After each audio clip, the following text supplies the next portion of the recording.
Kumusta? Nagkaroon ka na ba ng issue sa community, sa barangay o sa munisipyo? Napetisyon ka na ba? O kaya literal na pinasara na yung farm ninyo indefinitely? Sabi nga ng mga investor ay wala naman daw problema sa demand ng manok.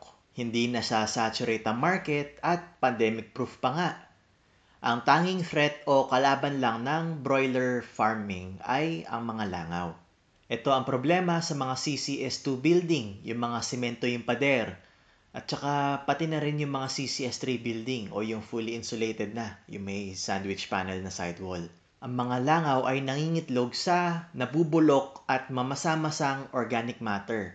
Kasama dyan syempre yung mga ipot, yung mga patay na manok, tsaka yung mga basura. Sila yung mga nagdadala ng sakit sa mga manok, pati na rin sa mga tao. Laging dumadapo yung mga langaw dun sa feeds. Kaya pag nakain yan ng manok, isa rin yan sa dahilan kung ba't nagkakasakit yung mga manok. Kaya ang isa sa mga pinaka-importanting parte ng farming ay ang kalinisan ng paligid at pagpapatayo ng mga ipot. Ang mga ipot may kasama na yung moisture content. Pero pwede pang lalo yung mabasa kapag may tagas yung mga yero, may leak yung nipple drinker, at saka kapag yung flooring ninyo, walang liner yan nung bago sinementohan, maaaring pumasok yung moisture galing sa lupa.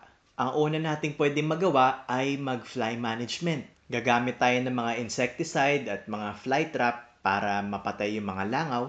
Kukumpuniin yung mga sira sa building at yung mga tagas ng nipple drinker. Maglalagay ng screen lalo na dun sa mga fan para malimit yung movement ng mga langaw. At syempre, maayos na disposal ng mga patay na manok at ng mga basura.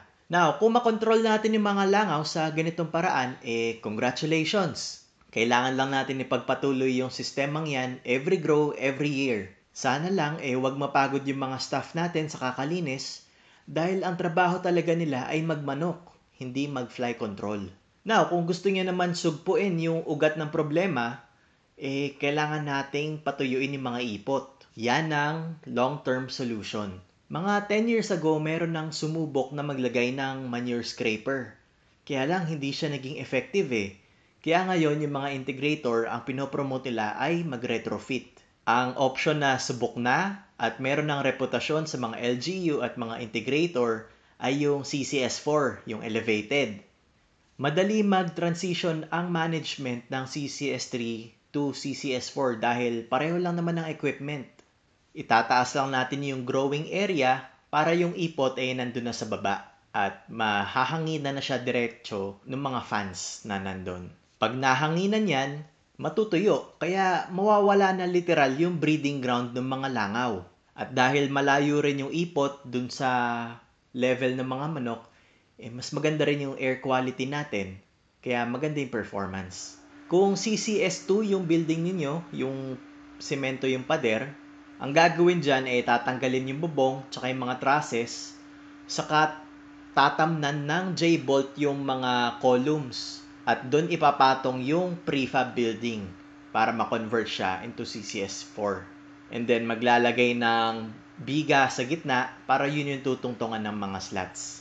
Kung naman CCS3 ang building ninyo, gagamit tayo ng maraming jack para unti-unting iangat yung building. Kung gusto ninyo ng simple at pangmatagalang option, maganda yung CCS4. Ang downside lang ay meron kang ang additional cost pero wala ka namang dagdag na capacity, hindi tulad ng 2-tier cages. Sa 2-tier cages naman, hindi natin masyadong gagalawin yung building, papalitan lang natin yung equipment para maging 70,000 ang capacity. Tapos gagamit tayo ng mga conveyor para matanggal yung manok at pwede rin gamitin para sa harvesting. Maganda yung promise, di ba? Kaya maraming sumubok.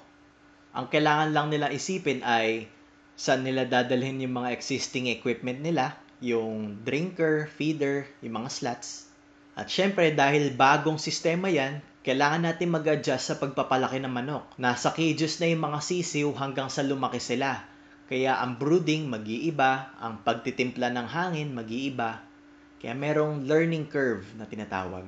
Also, mas marami na siyang moving parts, kaya mas maraming prone na masira, kaya alalay din tayo sa repair and maintenance. And lastly, dahil China ang nag-o-offer ng competitive na presyo, alam naman natin ang reputasyon ng China, di ba?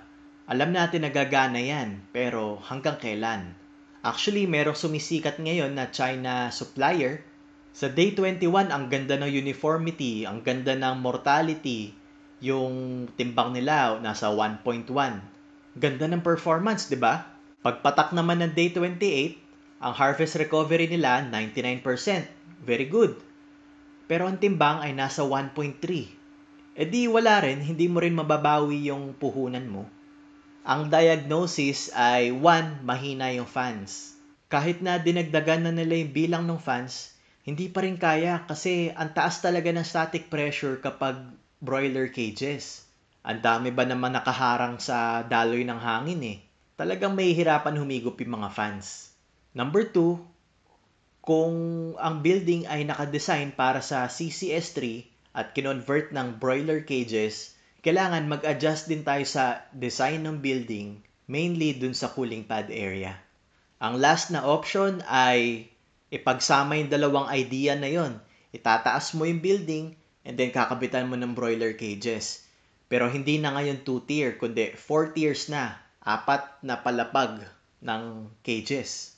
Kung ang 2-tier ay nasa 70,000 ng capacity, ang 4-tier naman ay nasa 120,000 na. Kumbaga, 3 floor type building na yan pero isang building lang ang pinatayo mo. Now, mas maganda yung magiging daloy ng hangin niya compared dun sa 2-tier kasi mas mataas na yung ceiling at saka imbis na 6 rows, magiging 5 rows na lang. Kaya mas maraming espasyo para makadaan yung hangin. Sa next video, i-discuss ko yung costing ng mga conversion option.